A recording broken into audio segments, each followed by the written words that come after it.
We're here at the Gist conference with Jason Prost, Head of Growth Technologies at Check Point. Jason, thank you so much for joining us. Thank you. You're welcome.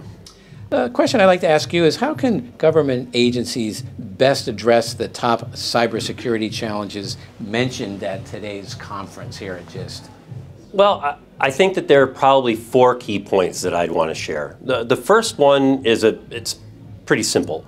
I think finding a good partner, finding a good integrator and a good supplier or a set of suppliers and working with them to understand what your program is, what your needs are, can help to shepherd that program over time, because every agency is going to be going through a journey. It's not just a procurement cycle, it's a journey that they're having to take. And those integrators and suppliers need to align with those agencies' programs so that they are coordinated. The second thing I would do is I would make sure that every agency is very seriously looking at threat prevention as an intermediary step as they go through this journey. The journey to a zero trust architecture is one that takes time and has lots of steps. And because of that, you can mitigate a lot of threats if you have threat prevention technology that mitigates those threats in advance. The third thing that I would note is that I think it's important as agencies are going through this architectural revolution that they really think about the code efficacy of those solutions that they're putting in place.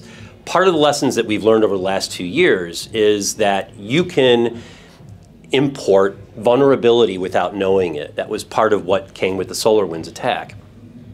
And so making sure that those security solutions that you're putting in place are secure code by design, that they are secure, not just providing security, but they are secure themselves, is a very important facet. And then the fourth one, and probably the most obvious one, is that the government releases some very, very good guidance.